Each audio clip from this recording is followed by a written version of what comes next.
Today, we're going to dive into one of the world's truly great literary masterpieces, Abhijnanashakuntalam, or The Recognition of Shakuntala, written by the legendary poet Kalidasa. It's an incredible story that has captivated people for centuries. It's got everything: a whirlwind romance, a promise that gets forgotten, and a pretty devastating curse. The play opens with this line, and it's just the perfect summary. It's a story of love, memory, and fate. And believe me, these three forces are about to collide in a huge way. They're going to put this passionate love affair to the ultimate test, weaving this epic, timeless tale about how what we remember and what we forget can literally shape our destiny. All right, so our story kicks off in this beautiful, peaceful forest hermitage. It's a place of total tranquility, but it's also where two completely different worlds are about to crash into each other. So on one side, you've got King Dushyanta.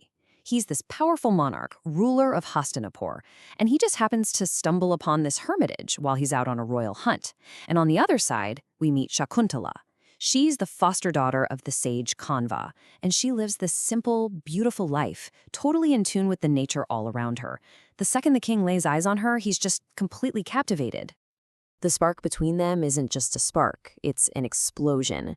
This isn't some slow burn romance. Their connection is so immediate and so powerful that it leads them to make a huge decision and a very specific kind of promise. They decide to get married right then and there, through what's known as a Gandharva marriage. Now, this was an ancient and totally legitimate form of marriage that was based purely on mutual love and consent. No priests, no big ceremony, no parental approval needed. It's a pretty powerful statement about love being all that matters. But it's also incredibly risky, right? Because the only proof of the marriage exists in the memories of the two people involved. Before Dushyant has to head back to his kingdom, he gives Shakuntala his royal signet ring. And this is so much more than just a gift. This ring is a solemn promise. It's a token of recognition that he'll send for her very soon and officially make her his queen. In a marriage with absolutely no witnesses, this one little ring becomes the only physical proof of their bond. But just when their future seems all mapped out, fate steps in, and in the most destructive way possible. A single moment of distraction, a tiny, unintended insult, and everything is about to fall apart. So Shakuntala is completely lost in daydreams about her new husband, right? She's so absorbed that she doesn't even notice the arrival of the famously short-tempered Sage Durvasa. Feeling ignored and disrespected, he just unleashes this awful curse. The very man she's dreaming of, King Dushyant, will have absolutely no memory of her at all. He will completely forget her.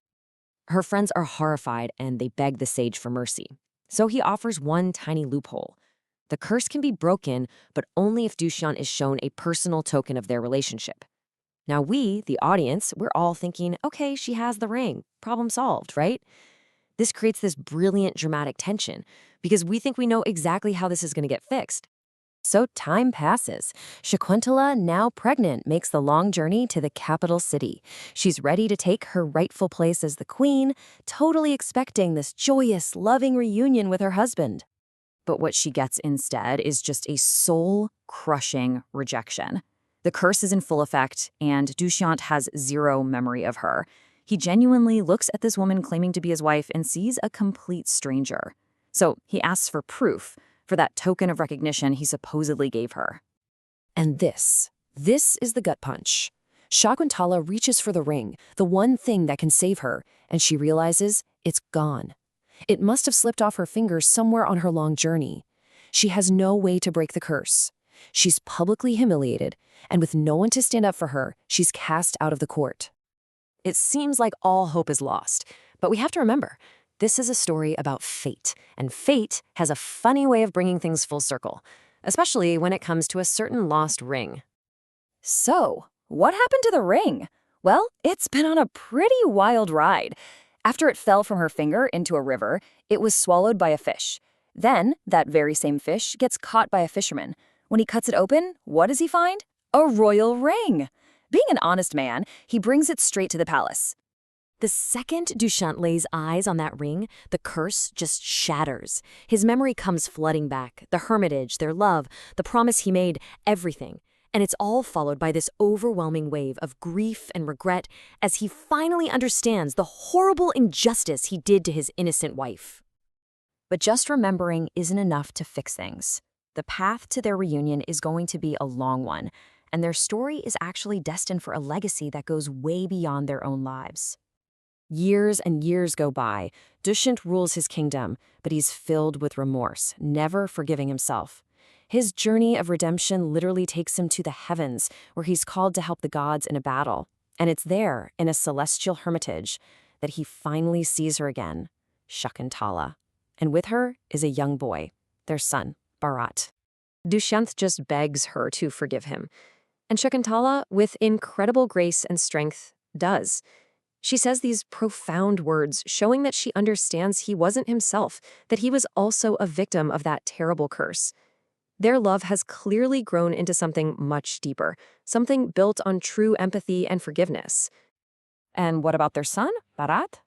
Well, he grows up to be such a noble and legendary ruler that the entire Indian subcontinent eventually comes to be known as Bharatvarsha, which means the land of Bharat. Think about that. Their incredibly personal story of love and separation actually becomes the foundational myth for an entire nation's identity. And that really leaves us with this one final amazing question to ponder. How can one love story become the foundation of a nation? It's just a powerful reminder that these stories of love, of loss, of redemption, they don't just entertain us. They have the power to shape who we are, where we come from, and ultimately how we see our world. Thanks for joining me for this explainer.